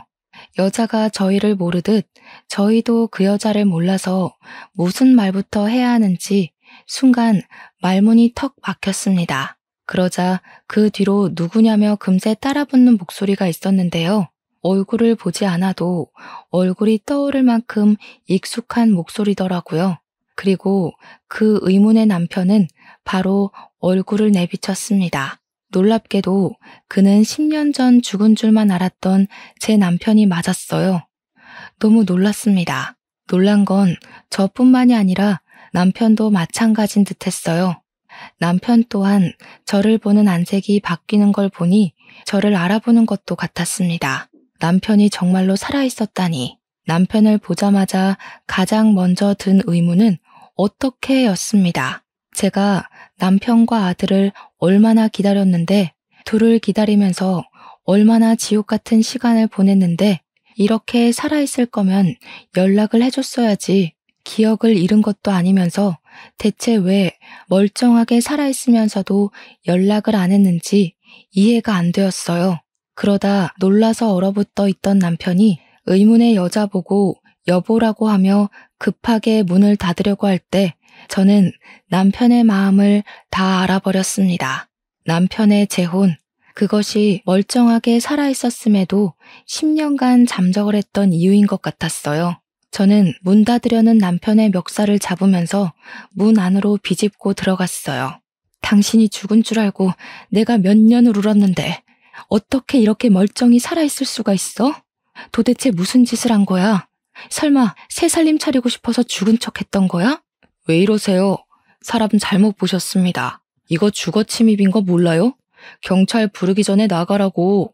남편은 뒤늦게라도 시종일관 모른 척하며 부인으로 보이는 그 여자를 방에 보내려고 했습니다. 그러자 그 여자가 상황의 심각성을 눈치챘는지 한마디 내뱉더라고요. 당신 전처 죽었다고 하지 않았어? 이분이 당신 전처되는 분이야? 익사사고로 죽었다더니 설마 거짓말이었어? 익사사고라. 남편 재혼녀의 말로 인해서 우선 남편이 저를 속였다는 것은 증명이 되었어요. 그러고 보니 남편이 제 도장을 마음대로 훔쳐가 멋대로 이혼 서류에 도장을 찍은 줄도 모르고 있었네요. 어처구니가 없어서 저도 더 따졌습니다. 익사사고로 연기한 건 당신 아니냐고 소리를 쳤죠. 그러자 남편은 저한테도 해명하고 지 부인한테도 해명하느라 완전 반정신이 나가 있었어요. 저를 모른 채 하는 건 금세 포기를 했는지 저를 시한폭탄 대하듯이 밖으로 밀어내더라고요. 밖에 나가 있으면 다 설명해준다고 말이죠. 10년이나 거짓말을 쳐놓고 고작 한다는 말이 나중에 설명해주겠다니 참 기가 막혔습니다. 남편이 저를 버리고 재혼을 했다는 것도 알았고 남편 마음엔 제가 애초에 없었다는 것도 알아버려서 남편의 변명 따위는 들을 필요가 없어졌어요. 다른 거 다 쓸데없고 저는 당장 제 아들을 눈으로 확인하고 싶었습니다. 근데 아무리 둘러봐도 아들로 보이는 아이가 이 집안에 없는 겁니다. 마음이 조급해져서 다시 남편을 붙잡고 따졌어요. 내 아들 안 죽었지? 내 아들 어딨어? 설마 새살림 차릴 거라고 내다 버린 거야? 당장 말 안 하면 저 사진 속에 있는 네 새끼도 똑같이 만들어버릴 줄 알아. 우리 아들보다는 어리지만 그래도 유치원생 정도로는 보이는 여자애가 찍혀있는 가족 사진이 거실 벽에 덩그러니 걸려 있었습니다. 제가 어린애로 협박을 하자 남편 재혼녀가 더 놀라서 남편을 재촉했어요. 결국 남편은 제 아들이 어디 있는지 실토를 하게 되었죠. 남편이 망설이면서 겨우 입 밖으로 꺼낸 사실은 저를 또 한 번 무너지게 만들었습니다. 남편 하는 말이 제 아들은 시모랑 따로 살고 있다고 하더라고요. 그 소리를 듣는데 얼마나 소름이 끼쳤는지 몰라요. 내가 내 아들 때문에 시모랑 어떻게 지내왔는지 아는 사람이 내 아들을 빼돌려서 시모에게 안겨준 셈이나 마찬가지라서 남편이 몹시 원망스러웠습니다. 저는 온 힘을 다해 남편을 두들겨 팼어요. 남편 재혼녀는 저랑 남편 사이에 아이가 있다는 것도 몰랐나 보더라고요. 제가 남편을 원망하며 두들겨 패는데 옆에서 충격받아 주저앉아 있기만 했습니다. 그러거나 말거나 저는 남편을 잡아 끌면서 당장 시모가 있는 곳으로 앞장서라고 행패를 부렸어요. 흥분을 가라앉힐 수 없어서 소리를 고래고래 질렀습니다. 엉망진창이 된 상황에 겁을 먹은 남편은 저랑 예비신랑을 데리고 시모가 있는 곳으로 출발했어요. 도착한 곳은 황당하게도 웬 교회였습니다. 남편이 그곳에 주차하고 내리더니 교회 옆에 딸린 주택으로 저랑 예비신랑을 데리고 갔어요. 그리고는 초인종을 눌렀고 저는 또 한 번 심장을 부여잡았죠. 옆에서 예비신랑이 제 손을 끝까지 붙잡아 주기도 했습니다. 그렇게 얼마 뒤 문을 열고 나온 사람은 꽤 세월을 받은 시모였어요. 시모는 남편만 온 줄 알고 반겼다가 뒤따라 들어오는 저를 보곤 사색이 되었습니다. 안으로 들어갔더니 웬 목사가 남편을 아는 체 하면서 남편을 아들이라고 부르더라고요. 그걸 보니까 시모가 영감 목사랑 재혼을 했다는 걸 눈치챌 수 있었어요. 그리고 그때 토악질 나올 것 같은 시모보다 눈에 더 들어온 사람이 있었는데요. 한 10살쯤 되어 보이는 남자아이였어요. 저는 그 아이를 보자마자 제 아들이라는 걸 바로 알아봤습니다. 제 눈에서 눈물이 흐르는 줄도 모르고 아들을 바라봤어요. 아들은 당연히 저를 알아보지 못했습니다. 그저 낯선 사람들의 등장으로 눈치를 보더니 금방 방 안으로 들어가 버렸어요. 저는 그런 아들을 쫓아 방으로 따라 들어가려고 했습니다. 그런데 그때 시모가 제 머리채를 붙잡으면서 못 가게 막았어요. 어딜 가려고? 그 애, 네 애 아니야. 네 애는 10년 전에 물에 빠져 죽었잖아. 갑자기 나타나서 이게 무슨 행패야? 이제 내 아들까지 죽이려고? 시모는 제 아들을 자기 아들이라고 주장하기 시작했어요. 그 모습을 보니까 알겠더라고요. 시모는 제 아들을 훔쳐가 마치 자기 아들인 것 마냥 키우고 있었던 겁니다. 더 이상 제가 시모에게 맞아줄 이유는 없다고 생각했어요. 가족들이 죽은 게 아니라 제가 속은 거잖아요. 저는 여전히 제정신 아닌 것 같은 시모를 당장 밀쳐버리고 시모의 뺨따구를 사정없이 때렸습니다. 그러자 예전만큼 힘이 없던 시모가 그대로 구부러졌어요. 사람이 정신이 나가도 정도껏 나가야지. 어떻게 내 새끼 빼돌리려고 10년을 속일 수가 있어? 그래놓고 나더러 나가 죽으라고 그랬던 거야? 정작 나가 죽어야 될 사람이 누군데 당신들은 사람도 아니야. 내가 지옥을 살았던 것만큼 똑같이 느끼게 해줄게. 저는 집안 물건을 다 내던지며 부수기 시작했습니다. 시모가 비명을 지르고 목사가 경찰을 부르고 난리였어요. 그런데도 남편과 예비신랑은 저의 난동을 말리지 않았습니다. 남편은 말리지 못했다고 설명하는 게 맞겠네요. 그 와중에 방에 있던 아들은 방 밖을 내다봤다가 울음을 터뜨렸습니다. 정신 나갈 뻔했던 저는 그런 아들의 울음소리에 번뜩 이성을 찾았고 오들오들 떨고 있는 아들을 안아주면서 사과를 했어요. 엄마가 미안해. 우리 아들 이렇게 살아있는 줄도 모르고 엄마는 바보같이 죽으려고만 했었어. 정말 미안해. 이제 엄마랑 집에 가자. 저는 울면서도 아들의 눈물을 계속 닦아주었어요. 그리곤 아들 손을 잡고서 그대로 집을 나가려고 했죠. 그런데 시모가 손자 나가는 걸 어디 가만히 지켜볼 사람이겠습니까? 시모는 바로 제 아들 팔을 잡고 늘어지면서 아이를 넘어뜨렸어요. 그리곤 10년 전처럼 제게 폭언을 퍼부으며 발길질을 했습니다. 안 돼. 못 데려가. 내 새끼야. 이때까지 자식 없이 잘만 살아놓고 왜 지금에서야 나타나선 잘 살고 있는 애를 데려간다는 거야? 어차피 새로 시집 갈 거 아니야? 그럼 새로 애 낳고 살아. 이 애는 죽은 걸로 치고. 정신 나간 소리하는 시모를 저는 더 이상 못 참고 아동 납치로 이 교회를 신고해버렸습니다. 발악하는 시모는 예비신랑이 막아줬어요. 그런데도 시모는 반성은커녕 신고하는 제게 증거가 있냐고 따지면서 더 뻔뻔하게 나올 뿐이었습니다. 증거는 이미 남편과 내 아들이 살아있음으로 증명이 되는 거라고 박박 우기기만 했는데 그 순간 예비신랑이 나서서 확실한 답을 주었어요. 내가 증인이에요. 내가 그때 그 사고를 다 기억하고 있고 사고로부터 10년이 지난 지금까지 쭉 저 녀석이 시키는 대로 하고 있었으니까요. 예비신랑은 남편을 쳐다보면서 남편이 이 모든 걸 시키고 지휘했다고 말하고 있었습니다. 그건 저도 놀란 사실이라 아무 말도 못했어요. 그 순간 예비신랑의 말이 사실이라는 건 조급했던 남편이 알아서 증명을 해주었는데요. 남편이 예비신랑 붙잡으면서 비밀로 해주기로 하지 않았냐고 애원하기 시작하더라고요. 알고 보니 상황은 이러했습니다. 시모가 자기의 뜻대로 안 따라주는 제가 싫어서 남편과 손자를 빼돌릴 계획을 했고 그 과정을 남편도 동의하여 남편이 적극적으로 나서서 계획을 꾸민 거였어요. 배의 사고로 위장할 테니까 제가 물으면 그렇게 말만 해달라고 제 예비 신랑한테 부탁했다는 겁니다. 예비 신랑은 남편이 그저 동료라서 시키는 대로 했었는데 너무 고통스러워하는 저를 보곤 죄책감을 느껴 10년간 옆에서 붙어 있었다고 했어요.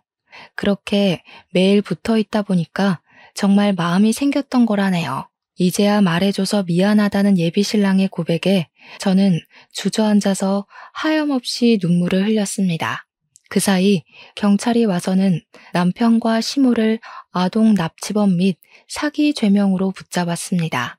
그리고 이건 조사 과정에서 밝혀진 덤인데 그 교회가 헌금 횡령, 보조금 횡령 사실까지 드러나 버렸지 뭡니까? 시모 재혼남까지 구속이 되어버렸어요. 그 교회는 문을 닫게 되었죠. 그리고 저는 아들이랑 예비신랑과 함께 제주도로 내려왔습니다. 예비신랑에겐 정말 미안하지만 재혼을 다시 생각해보자고 말을 전했어요. 예비 신랑을 많이 사랑하지만 제가 10년간 아무것도 못하고 죽을 것처럼 살았던 걸 제일 가까이서 봤으면서 그걸 긴 시간 묵인하고 있었다는 것이 너무 배신으로 다가왔거든요. 현재의 예비 신랑은 이별을 통보한 제게 기다리겠다고 하면서 매일같이 집 앞에 찾아와 용서 구하는 편지를 넣고 갑니다. 예비 신랑 또한 저를 많이 사랑하고 있다는 거 알고 있습니다. 충분히 느껴져요. 하지만 사랑하는 마음이 크기 때문에 배신감마저 더 크게 다가오네요. 예비 신랑도 제게 걱정거리지만 일단은 저를 낯설어하는 아들을 우선적으로 신경 쓸 예정이에요.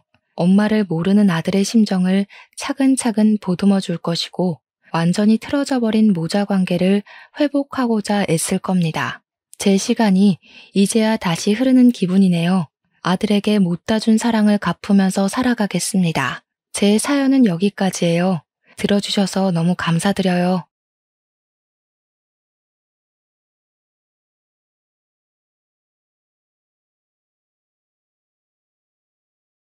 안녕하세요. 저는 지방에서 공무원으로 일하고 있는 30대 여성입니다. 지금은 어찌어찌해서 공무원이 되었지만 사실 몇 년 전까지만 해도 저는 어린이집 보육교사였어요. 큰 어린이집은 아니었지만 좋은 원장님, 동료 선생님과 함께 사랑스러운 아이들을 보며 행복하게 일하고 있었답니다. 어린이집에 근무하며 너무 좋았지만 출생률이 감소해서인지 새로 입소하는 아이들이 눈에 띄게 줄었어요. 처음에는 정원을 다 채우고도 대기가 있었지만 점점 아이들이 줄더니 정원이 미달하기 시작했고 결국 운영을 할 수 없을 정도로 어려워져 어쩔 수 없이 폐원하게 되었습니다. 그 뒤 저는 새로운 직장을 찾아야만 했어요.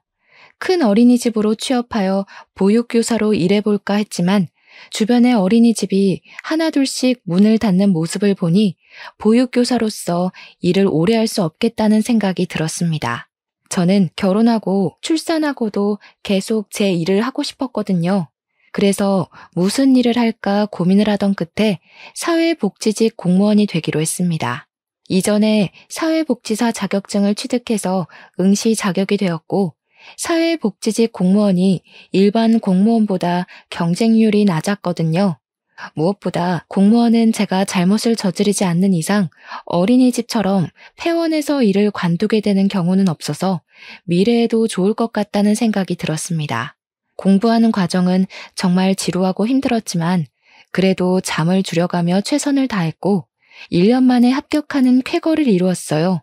드디어 공무원이 된 저는 보육교사로 일할 때만큼 재밌지는 않지만 그래도 나름 소소한 행복을 느끼며 나쁘지 않게 일하고 있습니다. 이렇게 저의 직업이 보육교사에서 공무원이 되는 동안 저의 나이는 어느새 30대 중반을 넘겼고 제 주변의 친구들은 제 짝을 찾아 가정을 이루기 시작했어요.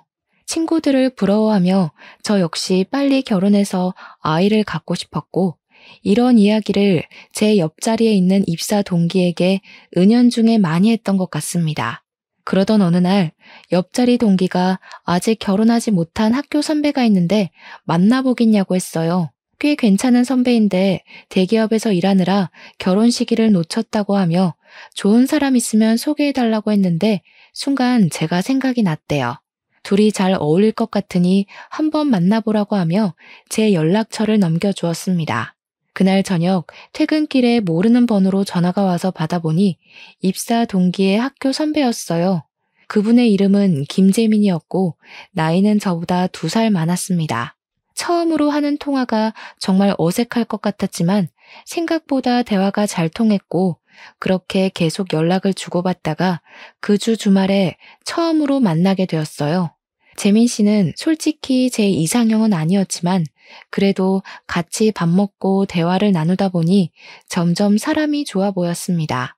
이 지역에서 누구나 알만한 좋은 직장에 다니지만 허세도 없었고 겸손하기까지 한 재민 씨에게 호감을 느끼게 되었고 재민 씨 역시 제가 싫지는 않았는지 우리는 그날 후로 꾸준히 연락하고 계속 만남을 유지하다가 연인으로 발전하게 되었어요. 그러면서 가족에 관한 이야기도 자연스럽게 나오게 되었는데 재민 씨는 3살 어린 여동생, 5살 어린 남동생이 있었고 아버지는 어릴 때 사고로 돌아가셨다고 합니다. 한동안은 생활이 힘들었지만 지금은 어머니가 어린이집 원장 선생님, 그리고 여동생은 어머니가 운영하시는 어린이집의 보육교사로 근무하고 있고 도련님 역시 중견기업에서 일하고 있어서 이제는 제법 여유로워졌다고 해요. 재민 씨는 아버지가 계시지 않는 것이 흠이 될까봐 걱정된다길래 우리 부모님은 절대 나쁘게 생각하지 않으실 테니 그런 걱정하지 말고 일단 부모님께 정식으로 인사를 드리기로 했습니다. 우리 부모님은 원래 저의 선택을 믿어주시고 존중해주시는 분이라 제가 좋다고 하니 딸의 눈을 믿겠다며 재민 씨와의 결혼을 반기셨어요. 무엇보다 홍기가 지난 딸을 드디어 결혼시킨다는 생각에 아주 홀가분해 보이셨습니다. 그리고 저 역시 시댁에 인사를 드리러 가게 되었는데 시댁에 들어가니 어머니부터 남동생까지 저를 아주 환하게 반겨주셨어요. 특히 어머니는 이렇게 예쁜 처자가 아직도 결혼하지 않았냐고 하며 꼭 저를 안아주셨고 특히 저보다 1살 어린 예비 아가씨는 오빠랑 남동생밖에 없는 자신에게 둘도 없는 언니가 생긴 것 같다며 너무 좋아했습니다. 무엇보다 제가 공무원 하기 전 보육교사로 근무한 경험이 있다고 하니 어머니께서는 아주 반가워하시고 좋아하셨어요. 그 뒤로 우리의 결혼 준비에는 가속도가 붙었고 그 후 6개월 만에 결혼식을 올리고 정식으로 부부가 되었답니다. 남편은 결혼 후에도 저에게 여전히 잘해주었습니다. 주변 친구들의 말을 들어보면 신혼 때 피 터지게 싸운다고 하던데 저와 남편은 신혼 때부터 지금까지 한 번도 큰 소리를 내며 싸워본 적이 없었어요. 집안일도 제가 말을 하기도 전에 알아서 다 해주고 요리도 꽤 잘해서 주말에는 남편이 직접 음식도 만들어 주었습니다. 게다가 시어머니도 시댁에서 저에게 설거지조차 시키신 적이 없고 주방에는 얼씬도 못하게 하셨어요. 혹시라도 주방 일을 부탁해야 할 일이 생기면 제가 아닌 남편이나 아가씨 또는 도련님을 시키셨고 김장도 저에게 알리지 않고 시어머니 친구분들을 불러서 함께 하셨습니다. 저희 시댁은 차례나 제사도 없어서 명절 때는 거의 외식을 하거나 배달 음식을 시켜 먹었어요. 남편보다 3살 어린 아가씨 역시 저를 친언니처럼 따랐고 우리는 종종 둘이서만 만나 맛집 탐방도 하고 같이 술도 마시곤 했습니다. 제가 친구들에게 이런 이야기를 하면 세상에 그런 남편과 시댁이 어딨냐며 아주 많이 부러워했고 저 역시 항상 저를 배려해 주시는 시어머니와 저를 최우선으로 생각하는 남편에게 너무 고마웠어요. 그러던 어느 날 항상 과묵하고 말이 없던 도련님이 결혼하고 싶은 사람이 생겼다며 부모님께 보여드리기 전에 저와 남편에게 먼저 보여주고 싶다고 했습니다. 저는 사실 항상 말이 없는 도련님을 보며 여자를 만날 수 있겠나 싶었는데 결혼하고 싶다고 하니 괜히 제가 다 자랑스럽고 기쁘더라고요. 그런데 도련님과 결혼할 사람, 즉 나의 예비 동서가 부모님은 어릴 적 돌아가시고 오빠가 하나 있긴 했는데 그 오빠 역시 얼마 전 병으로 세상을 떠났다고 합니다. 그래서 가족이 없으니 말조심을 해달라고 부탁했어요. 드디어 만나기로 한 당일 우리가 먼저 레스토랑에 도착하고 이어서 도련님과 결혼할 사람이 도착했습니다. 예비동서는 저를 보자마자 아주 반갑게 인사를 했어요. 솔직히 부모님이나 형제 자매가 없어서 어두울 줄 알았지만 제 걱정과는 다르게 정말 밝고 구김살 하나 없이 명랑했습니다. 같이 있으면 기분이 절로 좋아지는 사람이었고 과묵하고 자신의 감정을 잘 표현하지 않는 도련님과 정반대의 성격이었지만 무뚝뚝한 도련님을 웃게 만드는 재주가 있었어요. 대화를 나누다가 예비동서의 직업을 알게 되었는데 현재 다른 지역에서 보육교사로 근무하고 있다길래 아가씨도 보육교사이고 시어머니는 아가씨가 근무하는 어린이집의 원장 선생님이라고 했습니다. 이 이야기를 하니 예비동서는 표정이 굳었고 걱정하는 듯 했어요. 저는 예비동서에게 우리 시어머니와 아가씨 둘 다 엄청 좋은 분들이고 무엇보다 같은 보육교사이니 아주 좋아하실 것이라고 하며 걱정하지 말라고 했으나 예비동서의 표정은 쉽사리 펴지지 않았습니다. 저도 결혼 전에 시댁과 시누이에 대한 걱정이 컸던 터라 예비동서가 걱정하는 마음이 이해가 갔고 이런 예비동서를 보니 뭔가 동지가 생긴 듯한 기분이 들었어요. 그래서 이렇게 알게 된 것도 인연이니 앞으로 연락을 종종 주고받자고 하며 서로의 전화번호를 교환했습니다. 그날 저녁, 원래는 시어머니가 집에 오라는 말씀을 하시지 않는데 남편에게 잠깐 집에 좀 와달라고 하셨어요. 무슨 일인가 하고 가보니 오늘 도련님 결혼할 상대를 만났다고 하던데 어떠냐고 물어보시더라고요. 저는 예비동서가 도련님과 너무 잘 어울리고 밝고 좋은 사람이고 보육교사라서 시어머니와 아가씨 역시 예비동서를 엄청 좋아하실 것이라고 말씀드렸습니다. 부모님이 두 분 다 돌아가셨다는 말을 하려고 했으나 이 얘기는 좋은 이야기도 아니고 도련님이 당연히 진작 말을 했다고 생각되어 따로 말씀드리지는 않았어요. 시어머니는 저의 이야기를 들으며 아주 많이 흡족해 하셨습니다. 그리고 다음 주가 되었어요. 주말 저녁 집에서 쉬고 있는데 도련님이 남편에게 전화했습니다. 남편이 도련님과 심각하게 통화를 하길래 무슨 내용인지 들어보니 예비동서를 데리고 집에 갔는데 시어머니와 아가씨가 예비동서에게 화를 많이 냈다고 해요. 알고 보니 예전에 시어머니가 운영하는 어린이집에서 예비동서가 근무했던 적이 있었어요. 그때 예비동서는 아가씨를 비롯한 다른 보육교사들과 갈등이 많았고 결국 시어머니가 운영하는 어린이집에서 쫓기듯 나갔다고 합니다. 시어머니와 아가씨는 어린이집에서 얼마나 여우짓을 하고 편가르기를 하고 다녔는지 모른다고 하고 어떻게 성격도 좋지 않은 데다가 부모 형제도 없는 여자를 골라왔냐고 했대요.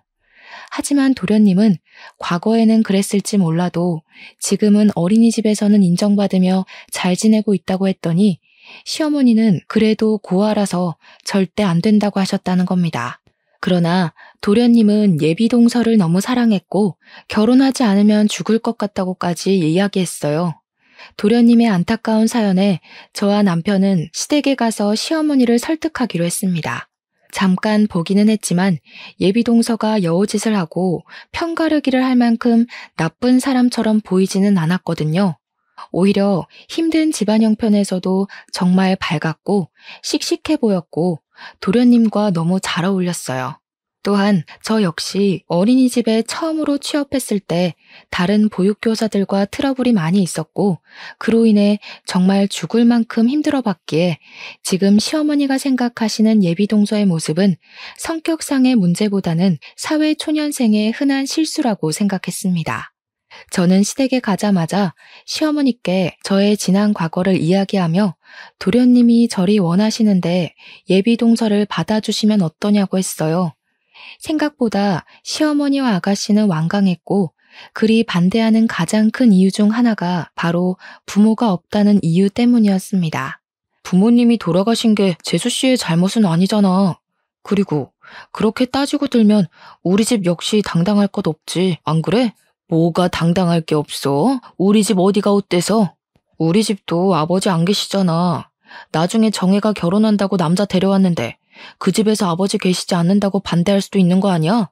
그리고 무엇보다 엄마는 어린 아이들을 돌보는 선생님인데 그런 사람이 부모 없다는 이유로 결혼을 반대한다는 게 말이 돼? 그래도 부모 없이 자란 사람을 우리 집 며느리로 들일 수는 없어. 게다가 예전에 우리 어린이집에서 근무할 때 얼마나 뒷말이 많았다고. 절대 안 돼. 뭐가 얼만큼 뒷말이 많았는데 어린이집에 무리를 일으킬 정도였어? 그 정도는 아니었잖아. 그리고 그때는 그렇다 쳐도 지금은 아니잖아. 솔직히 그렇게 과거 하나하나 따지면 정의 죄도 만만치 않아. 아무 곳에도 시집 못 간다고. 남편의 말에 시어머니는 아무 말도 못했고 시어머니는 일단 가라고 하셨습니다. 시어머니는 제가 갈 때마다 항상 웃으시며 잘 대해주셨는데 이런 모습을 처음 봐서 당황스러웠어요. 일단 이날은 시간이 늦어서 우리는 바로 집으로 왔습니다. 2주일 정도 후 시어머니한테 전화가 왔는데 울고 계셨어요. 무슨 일이냐고 했더니 도련님이 밥도 잘 못 먹고 잠도 잘 못 자더니 결국 쓰러져서 응급실에 왔다고 합니다. 저와 남편은 깜짝 놀라 바로 병원으로 달려갔어요. 시어머니는 응급실까지 실려온 도련님을 보더니 이러다가 우리 재호 죽겠다고 하며 어쩔 수 없이 결혼을 허락했습니다. 도련님이 몸이 회복되자 바로 결혼 준비를 했어요. 예비동서는 가족이 없어서 상견례도 할 필요 없었고 바로 식장을 예약하고 웨딩 사진을 찍었습니다. 하루는 동사무소에서 근무하고 있는데 예비동서에게 연락이 왔어요. 웨딩 사진을 찍었다며 저에게 사진을 보내줬는데 너무 예쁘고 천사 같았습니다. 저는 잘 나왔다고 하며 이런저런 이야기를 하다가 결혼 준비는 어찌 되어 가는지 궁금해서 신혼집은 구했냐고 물었더니 합가하기로 했다는 거예요. 제가 시어머니 모시고 사는 게 쉬운 일이 아니고 어린이집 출근도 해야 하는데 힘들지 않겠냐고 했습니다. 그랬더니 예비동서는 어린이집은 거리가 멀어서 관뒀고 보육교사로 오래 일하면서 어머니들을 많이 상대해봐서 이제 어른들 상대하는 건 그리 어렵지 않다고 했어요. 왜 잘 다니던 어린이집을 관뒀냐고 하니 어머니께서 집에서 살림하기를 바라시기도 했고 예비 동서도 어머니 곁에서 어머니의 인정을 받고 싶어서 스스로 정한 일이라고 했습니다. 저는 예비 동서에게 힘들면 언제든 도울 테니 혼자 끙끙 앓지 말고 반드시 말해달라고 했어요. 그렇게 시간이 흘러 도련님의 결혼식 날이 되었습니다. 내심 동서는 부모님이나 형제 자매가 없어서 하객이 많이 없으면 어쩌나 걱정했는데 동서가 근무했던 어린이집의 보육교사와 학부모님 그리고 아이들로 자리가 꽉 차 있었어요. 심지어 어린이집 아이들이 동서의 결혼을 축하하며 깜찍한 노래와 율동을 하는데 그 모습을 보니 동서가 그동안 어린이집에서 아이들과 학부모님, 같이 일하는 동료 교사에게 아주 잘해왔다는 것을 알 수 있었습니다. 다들 동서의 결혼을 진심으로 축하했고 그 모습을 본 저와 남편은 사람을 잘못 본 것이 아니라고 확신했어요. 그러나 시어머니와 아가씨는 여전히 동서를 반기지 않는 표정이었습니다. 동서는 그런 시어머니의 눈치를 보느라 잔뜩 긴장한 얼굴이었고 그 모습을 보니 안쓰럽기까지 하더라고요. 이렇게 조마조마한 결혼식이 마치고 동서는 바로 시댁으로 가게 되었습니다. 저는 당연히 신혼여행을 갈 것으로 생각했는데 시어머니와 아가씨가 고아 주제에 무슨 신혼여행이냐며 가지 말라고 했대요. 그렇게 동서는 일생에 한 번뿐인 신혼여행도 가지 못하게 되었습니다. 다음 주 주말, 집에서 남편과 쉬다가 동서가 문득 생각나서 남편에게 시댁에 한번 가보자고 했어요. 시댁에 갔더니 역시 동서는 어머니와 아가씨에게 호된 시집살이를 당하고 있었습니다. 동서는 TV에서나 보던 것처럼 빨간 치마에 연두색 저고리 한복을 입고는 베란다 청소하고 있었어요. 그날은 한겨울로 날씨가 꽤 추웠고 베란다 역시 엄청 추웠습니다. 이렇게 추운 날 동서에게 한복을 입히고 베란다 청소를 시키고는 시어머니와 아가씨는 거실에서 TV를 보고 있었어요. 동서, 지금 뭐 하는 거예요? 베란다도 엄청 추울 텐데. 꼭 이렇게 추운 날 베란다 청소를 해야 해요? 불편한 한복까지 입고요. 너는 대학교도 나오고 부모님도 다 계셔서 결혼 전에 어른들을 모시는 법을 잘 배워왔겠지만 알다시피 쟤는 부모 형제 아무도 없는 고아잖니. 그래서 내가 지금 어른들을 모시는 법을 알려주는 중이란다. 신경 쓰지 마. 그런데 오늘 주말인데 무슨 일이니? 동서가 식구가 됐으니 친분 좀 쌓을까 하고 왔죠. 그런데 도련님은 어디 계세요? 재호는 오늘 먼 친척 결혼식이 있어서 지방에 보냈다. 우리 가족 중에 한 명은 가야 할 것 같은데 너나 재민이는 바쁠 것 같아서 그냥 재호만 보냈어. 그럼 동서도 같이 보내지. 왜 도련님 혼자 보내셨어요? 쟤는 지금 집에서 며느리 교육 중인데 어떻게 보내니? 괜히 결혼식 갔다가 친척들한테 책 잡히면 어쩌려고. 너희들도 왔으니 같이 점심이나 먹어야겠다. 야, 한수진, 너 형님 왔잖아. 얼른 밥 차리지 않고 뭐해? 하여튼 눈치도 없고 행동도 느리고 아유, 내가 쟤 가르치려면 한참 멀었어. 내가 요새 이렇게 답답하게 살고 있단다. 동서는 베란다에서 청소하다가 시어머니의 말을 듣고 잽싸게 나왔습니다. 저와 눈인사를 하고 밥을 차리겠다고 하며 부엌으로 갔는데 얼마나 추웠는지 얼굴과 손이 빨개져 있었어요. 꽁꽁 언 손을 녹일 새도 없이 시어머니와 아가씨는 얼른 밥상을 차리라고 성화였고 저는 그런 동서가 안쓰러워 같이 부엌에서 일을 도우려고 했습니다. 그 모습을 본 아가씨는 굳이 언니까지 도울 필요 없다고 하며 제가 부엌에 가지 못하도록 극구 말렸어요. 아니요, 저도 이 집 며느리인데 같이 도와야죠. 동서랑 같이 밥을 차릴 테니까 기다리세요. 언니는 가실 필요 없다니까요. 올케는 지금 우리 집 가풍에 대해서 익히느라 혼자 해야만 해요. 야, 한수진, 빨리 똑바로 못해? 네가 못하니까 지금 언니가 가서 일한다는 거잖아. 좀 빨리 움직이라고. 네, 형님. 빨리 가서 밥 준비할게요. 동서, 그러지 말고 나랑 같이 해. 베란다에서 이 추위에 혼자 정리하고 청소하는 것도 힘들었을 텐데 밥은 내가 차릴게. 저는 동서를 따라 부엌으로 들어갔습니다. 동서는 혼자 불편한 한복을 입고 식사를 준비하느라 바빴고 저는 동서를 도와 밥상을 차렸어요. 동서에게 여기서 살만하냐고 물으니 조금 힘들기는 하지만 괜찮다고 하며 씩 웃어 보였으나 동서의 눈은 얼마나 피곤했는지 빨갛게 충혈이 되어 있고 입술은 다 부르터 있었습니다. 동서와 함께 이런저런 이야기를 나누며 같이 밥상을 차리고 다들 오시라고 불렀어요.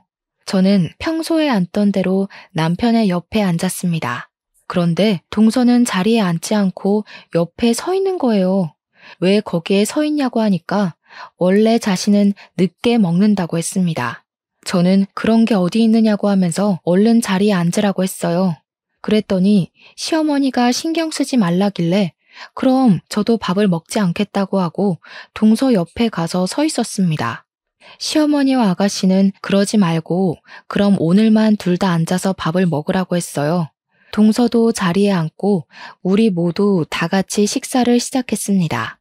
그날 밥 먹고 저녁까지 있다가 집에 왔는데 시어머니와 아가씨는 동서를 잠시도 쉬지 못하게 하는 것 같았어요. 나이도 어린 동서가 그렇게 당하고 사는 게 너무 안타까웠고 이제 별일 없으면 주말마다 시댁에 가서 동서를 도와줘야겠다고 생각했습니다. 그 뒤로 저는 매주 주말마다 시댁에 갔어요. 시어머니와 아가씨는 제가 가는 것을 아주 부담스러워하는 눈치였지만 동서는 제가 가면 너무 좋아했습니다. 저는 그러면서 동서와 더 많이 친해질 수 있었어요. 갈 때마다 시어머니와 아가씨는 아주 비정상적이라는 생각이 들 정도로 동서를 구박했습니다. 시어머니도 시어머니였지만 아가씨는 동서를 못 잡아먹어서 안달난 사람처럼 동서를 혼냈어요. 그래도 동서는 인상 한번 찌푸리지 않았고 저는 그런 동서가 참 대단하다고 생각했습니다. 도련님은 그때마다 동서의 편을 들어주기는 했지만 그러면 그럴수록 동서는 더 곤란해져 보였어요. 그러다가 설날이 일주일 앞으로 다가왔습니다. 원래 우리 시댁은 차례도 없고 제사도 없었어요. 그런데 시어머니가 이번에 며느리가 둘이나 생겼으니 갑자기 차례를 지내겠다고 했습니다.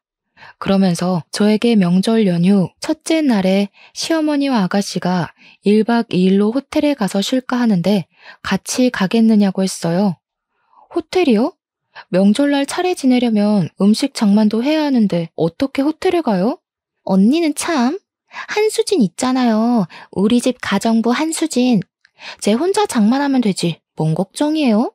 굳이 우리까지 해야 해요? 우리는 제가 음식 다 차리면 그때 떡이나 먹으면 그만이에요.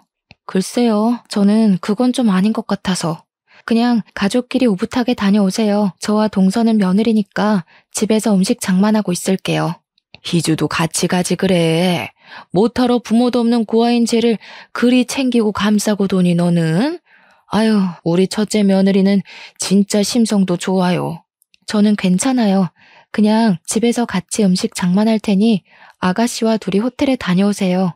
명절에 차례를 지낸다고 해놓고서는 며느리에게 모든 일을 다 시킬 생각하는 시어머니와 아가씨의 심보에 정말 기가 막혔습니다. 그리고 명절 연휴 첫째 날 남편은 갑자기 회사에 문제가 생겨 출근해야만 했기에 어쩔 수 없이 저 혼자 시댁에 갔어요. 시댁에 가니 도련님도 당직이라 회사에 출근했고 동서 혼자 장을 다 보고 음식을 장만하고 있었습니다. 동서는 저를 보더니 같이 호텔에 가시지 왜 왔냐고 했어요. 제가 첫 명절인데 동서와 같이 있고 싶어서 왔다고 하니 너무 고맙다고 눈물까지 글썽였습니다. 저는 동서와 함께 전을 부치고 나물과 각종 음식을 하며 이야기를 나눴어요. 그러다가 동서가 자신이 살아온 이야기를 했습니다. 동서에게는 어릴 적 아버지가 술병을 들고 매일 소리 지른 기억밖에 없대요. 어머니는 그런 아버지에게 매일같이 맞고 눈이 멍든 채로 식당에 나가서 홀서빙에 설거지 등의 온갖 굳은 일을 다 하셨습니다. 그렇게 집안의 생계는 하나도 책임지지 않고 술만 드시며 돌아다니시던 아버지가 어느 날부터인가 갑자기 집에 오시지 않았는데 나중에 알고 보니 술 드시고 다니시다가 차에 치이셔서 돌아가셨다고 합니다. 아버지가 돌아가시고 나서 한 달 뒤 어머니께서는 이제야 좀 안 맞고 사나 했는데 갑자기 음식을 거의 드시지 못하시고 구토만 하시길래 병원에 가보니 위암 말기였대요. 당시 어머니는 수술할 형편도 되지 않았고 수술해도 완치 가능성이 희박하다고 하여 그냥 진통제만 먹으며 하루하루를 버티셨습니다. 그리고 얼마 뒤에 어머니도 돌아가셨어요. 그때 동서는 고작 초등학교 6학년이었습니다. 동서의 부모님이 다 돌아가시고 동서에게 남은 가족은 이제 오빠밖에 없었어요. 당시 고등학교 3학년이었던 오빠는 다니던 고등학교를 자퇴하고 공사판을 돌아다니며 돈을 모았습니다. 돈을 준다는 곳이 불법적인 곳만 아니면 어디든 다녔고 그렇게 동서의 오빠는 동서의 학비와 생활비를 벌었어요. 그런데 동서가 고등학생 2학년 때 소위 일진이라고 불리는 아이들과 친구가 되었고 그 친구들과 어울리며 동서는 클럽과 술집을 다니기 시작했습니다. 그때 클럽에서 만난 사람이 바로 아가씨였다고 해요. 당시 아가씨는 21살로 흔히들 말하는 클럽 죽순이었고 동서는 아가씨를 만날 때마다 시비를 걸어서 클럽을 갈 때마다 싸웠다고 합니다.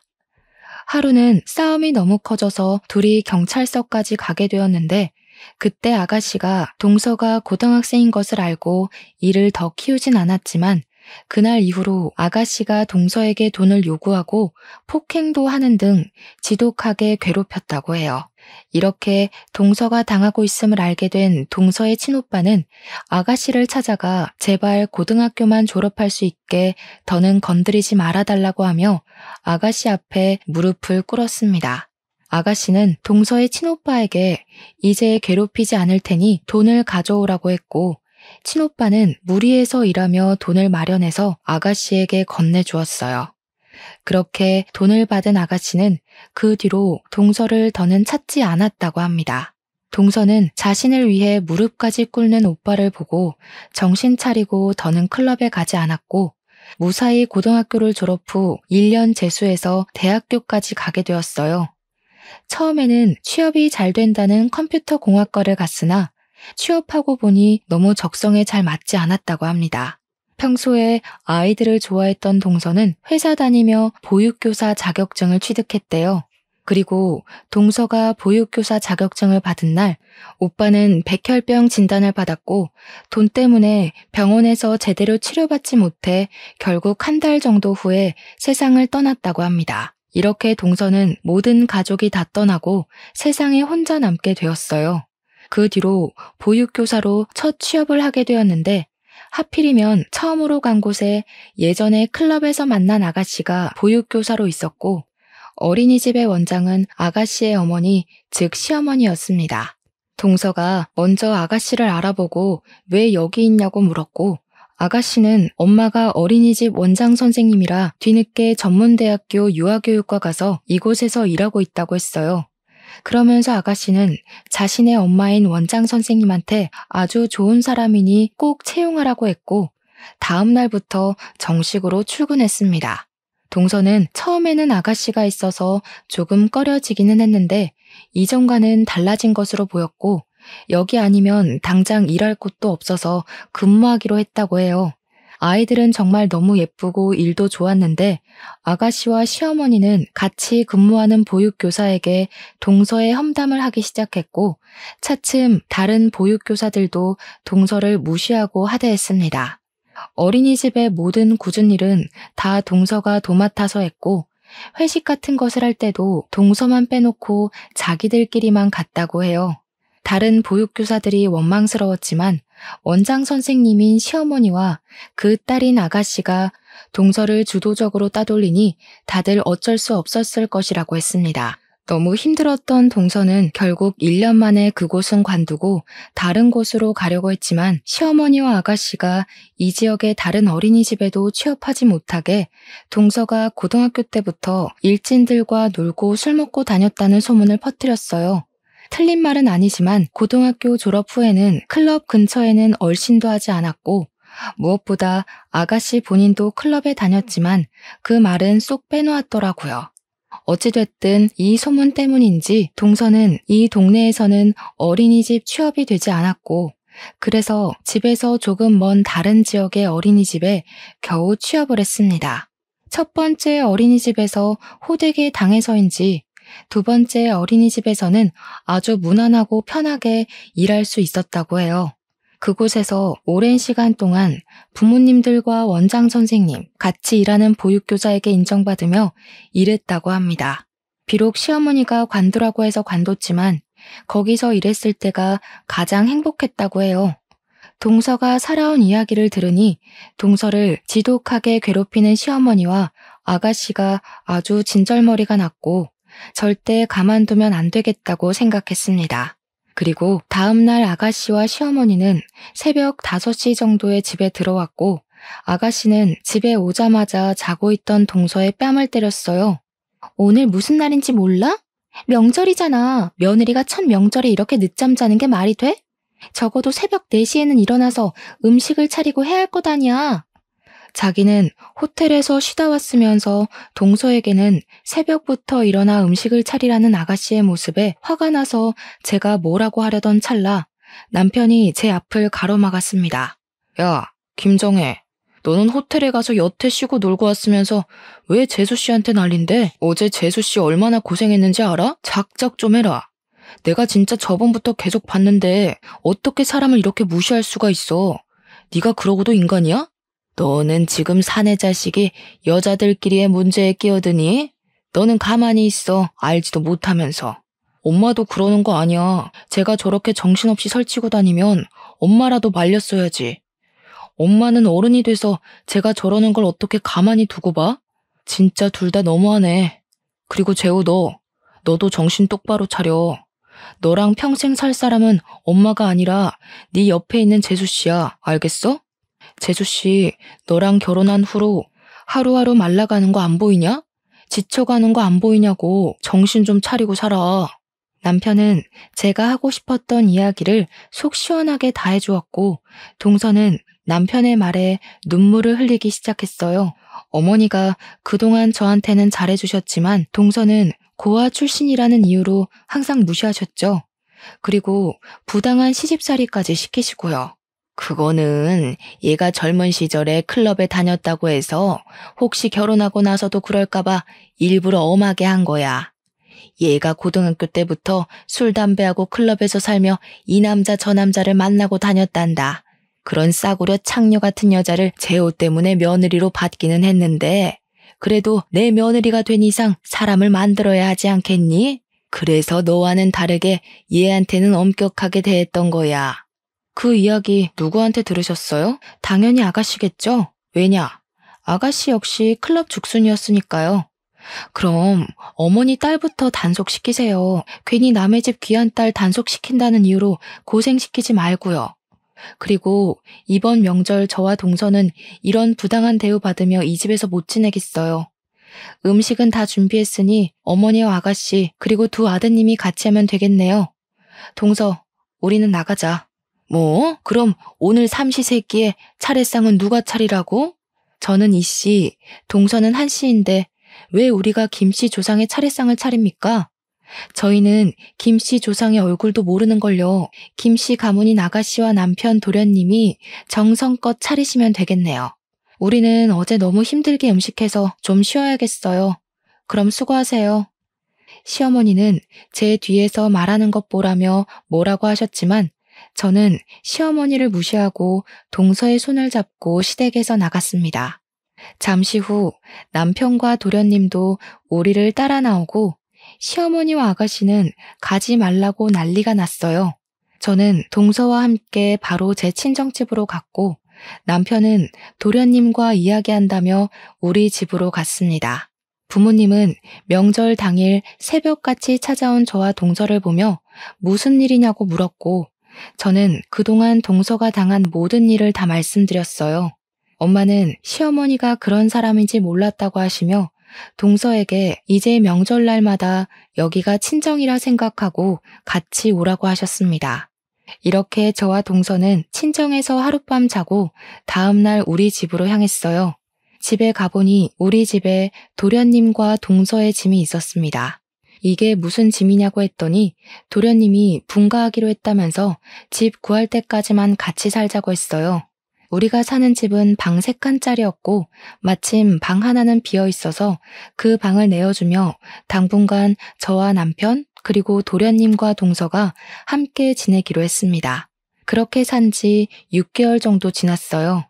사실 도련님과 동서는 빨리 나가려고 했으나 도련님의 회사와 우리 집이 가깝기도 했고 넷이 같이 있는 시간이 너무 좋아서 나가려는 것을 붙잡았습니다. 6개월이라는 짧지는 않은 시간 동안 우리 넷은 조금 불편하기는 해도 싸우거나 감정이 상할 일은 없었어요. 그러던 어느 날 시어머니에게 연락이 왔습니다. 이번에 아가씨가 결혼할 남자를 데리고 와서 상견례를 할 테니 그때 다 나오라고 하며 상견례 장소와 시간을 알려주었어요. 우리는 굳이 가고 싶지 않았지만 그래도 아가씨가 결혼한다고 하니 어떤 사람과 하는지 궁금해서 상견례장에 가겠다고 했습니다. 아가씨의 상견례 날이 되었어요. 음식점 이름만 들어서 몰랐는데 막상 가보니 꽤 비싸고 좋은 한정식 집이었습니다. 예약된 곳으로 들어가 보니 아가씨와 결혼할 남자 측 가족들이 이미 와 있었는데 아가씨의 시아버지 되실 분이 바로 저의 직장 상사였어요. 이분은 우리 동사무소에서 부자 집안으로 소문나 있고 인성도 꽤 좋으신 분이었습니다. 아가씨의 예비 시아버지는 저를 보더니 우리 이렇게 사돈이 되느냐며 아주 많이 반가워했고 아가씨의 상견례는 화기애애하게 시작되었어요. 한창 이야기를 주고받다가 아가씨의 예비 시아버지가 저에게 아가씨는 집에서 어떠냐고 물어보셨습니다. 아가씨요? 집에서 저한테 아주 잘 대해주세요. 인성도 좋고 말도 재밌게 잘하고 아주 좋은 사람이에요. 그런데 제 동서한테는 참 까칠하더라고요. 왜 그런가 하고 봤더니 동서가 부모님이 계시지 않고 젊었을 때 클럽에 다녔다는 이유로 그리 구박을 해대더라고요. 저는 다행히 부모님 2분 다 살아계시지만 제가 동서처럼 아버지가 계시지 않거나 2분 다 안 계셨다면 아마 저도 같은 취급 당했겠죠? 그리고 아가씨 역시 20대 때 열심히 클럽에 다니셨던데 아가씨는 젊을 때 클럽에 다녀도 되지만 우리 동서는 클럽에 다니면 안 됐었나 봐요. 아, 지금 상견례를 하고 있는데 아가씨가 클럽 다니며 이 남자 저 남자 만났던 이야기는 하면 안 되는 거였나? 젊을 때야 뭐 다 그러죠. 다 이해하시죠? 아, 그리고 우리 아가씨는 정말 어른 공경을 잘해요. 저번 설 때는 동서가 새벽 5시에 잠자고 있었다고 아가씨가 동서의 뺨을 때리더라고요. 며느리가 첫 명절에 늦잠 잤다면서요. 저도 사실 그때 정신없이 자고 있었는데 잠이 확 깨더라고요. 아마 아가씨 결혼하면 시댁에 엄청 잘할 겁니다. 며느리 노릇 톡톡히 할 거예요. 우리 희주 지금 무슨 소리를 하는 거니? 우리 정혜가 뭘 어쨌다고 말이야. 사돈 다 장난인 거 아시죠? 우리 딸은 클럽에 다녀본 적이 없어요. 얼마나 얌전하게만 살아왔는데요. 걱정 하나도 하지 마세요. 제가 우리 정혜를 얼마나 곱게 키웠는데요. 시어머니는 저의 폭탄 발언에 뒤늦게 뒷수습을 하려고 했지만 이미 아가씨의 예비 시부모님들은 표정이 굳어 있었고 상견례장 분위기는 얼음판처럼 싸해졌습니다.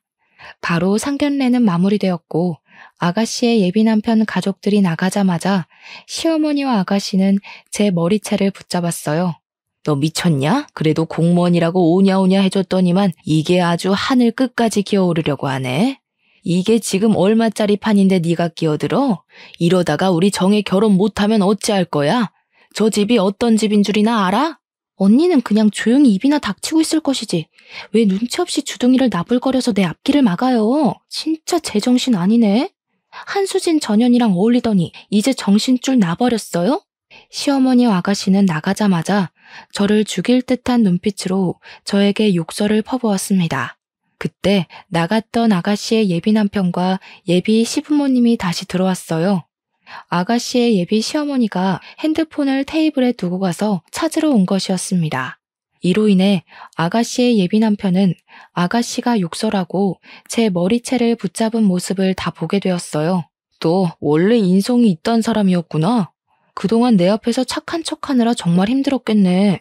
고생 아주 많았어. 이제 네 맘대로 하고 살아. 나는 이렇게 이중인격자인 너랑 결혼은 못하겠다. 무슨 소리야. 우리 서로 너무 사랑했잖아. 그런 소리 하지 마. 너가 너희 올케 부모님 계시지 않다고 그렇게 무시했다면서?